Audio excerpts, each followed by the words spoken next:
आज के इस वीडियो में हम आपके पेपर के थर्ड यूनिट के एक महत्वपूर्ण विषय बाबर के बारे में चर्चा करेंगे। बाबर पर अधिकांशतः यूनिवर्सिटी एग्ज़ाम्स में दो तरह के प्रश्न पूछे जाते हैं।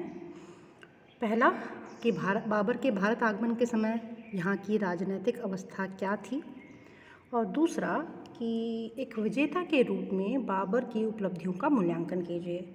दोनों ही प्रश्न 250 शब्दों अर्थात पार्ट बी में पूछे जाते हैं। तो उसी दृष्टि से मैं आपको यहाँ महत्वपूर्ण जानकारियाँ उपलब्ध करवाने वाली हूँ। बाबर आप सभी जानते हैं कि मुग़ल साम्राज्य का संस्थापक है और इसका कार्यकाल जो समय है भारत में इसका वो है 1526 से 1530। बाबर का अगर हम आपको परिचय दें तो बाबर का जन्म 1483 ईस्वी में हुआ और उसके पिता उमर शेख मिर्ज़ा फरगना के शासक थे। फरगना कहाँ पर है? मध्य एशिया में। फरगना तैमूर के मध्य एशियाई साम्राज्य के विघटित अंशों में से एक था। तैमूर की मृत्यु के बाद जब उसका मध्य एशियाई साम्राज्य टूट गया तो उसमें से एक राज्य बना फरगना, जहाँ पर बाबर के पिता शासक थे। 11 वर्ष का था बाबर जब उसके पिता की मृत्यु हो गई और अगले 10 साल तक वह फरगना पर अपना अधिकार बनाए रखने और समरकंद के सिंहासन को जीतने की कोशिशें करता रहा। लेकिन शैबानी खां उज़्बेक का प्रभाव बढ़ने के कारण उसे समरकंद और फरगना छोड़कर अफ़गानिस्तान की तरफ आना पड़ा। यहाँ उसने अरगुन शासकों को हराकर अफ़गानिस्तान में अपनी सत्ता दृढ़ की और कंधार पर अधिकार कर लिया। उसने अपने तोपखाने को सुसज्जित किया और अब कंधार में बैठा बैठा वह भारत की गतिविधि को समझने का प्रयास करता रहा। इसी बीच उसे आलम खां लोदी और दौलत खां लोदी ने भारत पर आक्रमण का आमंत्रण दिया और बाबर ने भारत पर आक्रमण कब किया? उसने भारत पर आक्रमण किया 20 अप्रैल 1526 को और पानीपत के युद्ध में दिल्ली के उस तत्कालीन सुल्तान इब्राहिम लोदी को उसने हराया और इब्राहिम लोदी युद्ध क्षेत्र में मारा भी गया। इस विजय के कारण न केवल बाबर का सम्मान बढ़ा बल्कि उसे उत्तर भारत में अपना राज्य स्थापित करने की संभावनाएं भी बन गई उसकी। पानीपत के विजय के बाद उसने दिल्ली और आगरा पर अधिकार कर लिया। ये उसके लिए बहुत महत्वपूर्ण सफलता थी। लेकिन जो महत्वपूर्ण प्रश्न आपसे पूछा जाता है बाबर के बारे में वो ये है कि भारत पर उसके आक्रमण के समय यहाँ की राजनीतिक स्थिति क्या थी। तो इस संदर्भ में मध्यकालीन भारत के एक प्रसिद्ध इतिहासकार डॉक्टर ईश्वरी प्रसाद लिखते हैं कि बाबर के आक्रमण से पूर्व भारत एक देश के रूप में नहीं था बल्कि अनेक छोटे बड़े राज्यों के समूह में था जो निरंतर संघर्ष और आंतरिक कलह से पीड़ित थे। समझ गए आप? कोई भी बाहर से आने वाला विदेशी आक्रांता कब सफल होता है?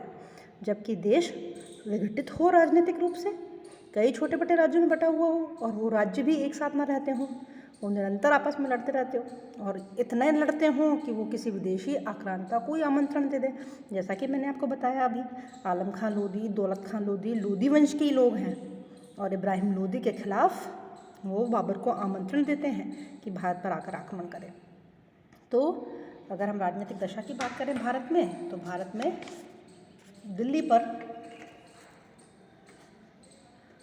इब्राहिम लोदी, जो कि लोदी वंश का शासक था, अफ़गान थे ये लोग, उसका शासन था दिल्ली पर। उसके संबंध अपने सामंतों के साथ अच्छे नहीं थे, जैसे कि दौलत खां लोदी, आलम खां लोदी।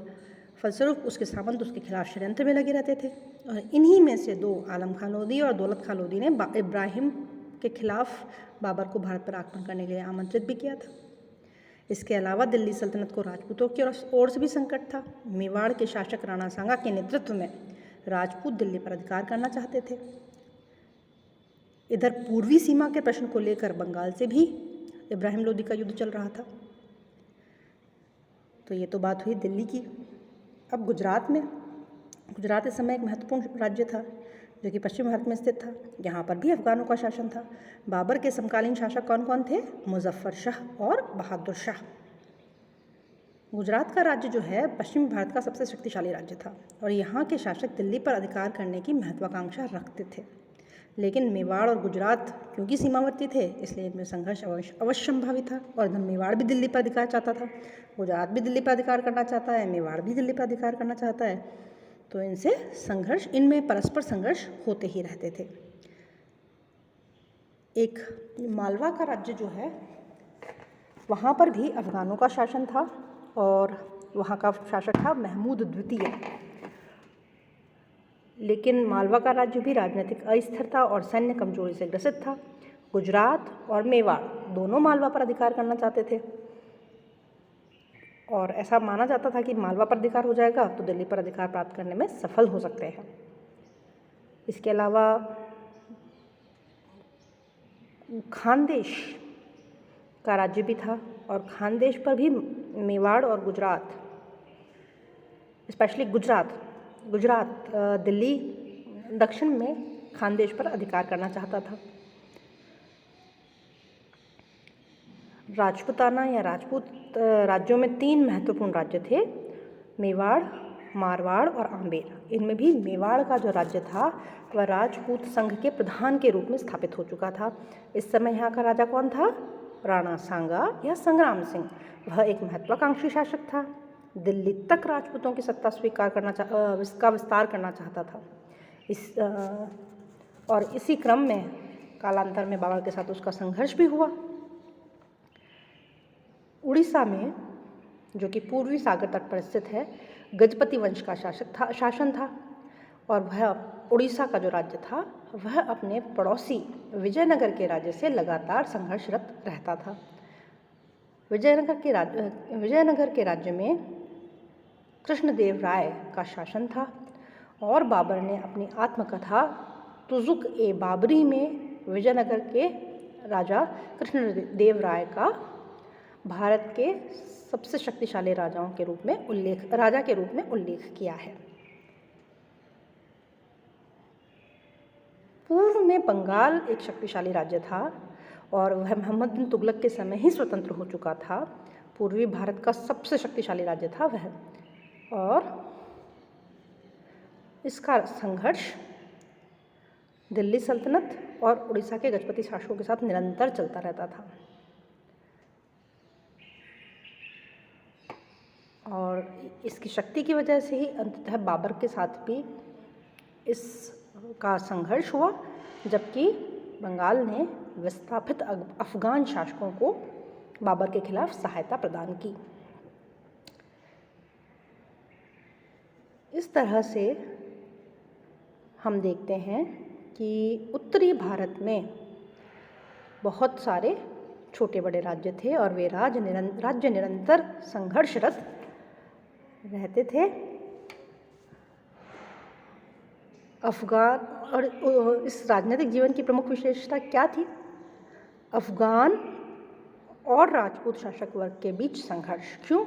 क्योंकि गुजरात में भी अफगान है, दिल्ली में भी अफगान है, तो ये जो राजपूतों का कभी दिल्ली के अफगानों के साथ संघर्ष हो रहा है, कभी गुजरात के अफगानों के साथ संघर्ष हो रहा है। अफगान जो थे वे तुगलक साम्राज्य के पतन के बाद भारतीय राजनीति में उभरे थे और राजपूत तुगलक साम्राज्य के विघटन से उत्पन्न परिस्थितियों का लाभ उठाकर उत्तरी भारत में अपनी सत्ता को सुदृढ़ करना चाहते थे। अतः दोनों की ही स्थिति समान थी और इसी वजह से इनका संघर्ष आपस में होता रहता था। सैनिक शक्ति और शासन प्रणाली के दृष्टिकोण से दोनों में कोई विशेष अंतर नहीं था। यही कारण था कि दोनों में कोई एक पक्ष निर्णायक या स्थायी विजय प्राप्त करने में सक्षम नहीं हो सका। इस अराजकता से मुगलों ने लाभ उठाया और बाबर के नेतृत्व में भारत में एक नए राज्य की स्थापना की। इसी के साथ बाबर के भारत आक्रमण के समय यहाँ की राजनीतिक स्थिति संबंधी ये शॉर्ट वीडियो हम यहीं पर समाप्त करते हैं। मैं यहाँ पर जिक्र करना चाहूँगी कि बाबर ने जब भारत पर आक्रमण किया था उस समय जो प्रमुख राज्य थे उनमें से किन राज्यों का वर्णन बाबर ने तुज़ुक-ए-बाबरी में किया है। बाबर ने दिल्ली सल्तनत, गुजरात, मालवा, बंगाल तथा मेवाड़ का जिक्र उत्तरी भारत के मुख्य राज्यों के रूप में किया है और विजयनगर के राजा कृष्णदेव राय का नाम तुझों के बावली में हमको मिलता है। नेक्स्ट वीडियो में हम एक विजेता के रूप में बाबर की उपलब्धियों का मूल्यांकन करने का प्रयास करेंगे। उम्मीद है आपको ये वीडियो समझ आया होगा। Thank you.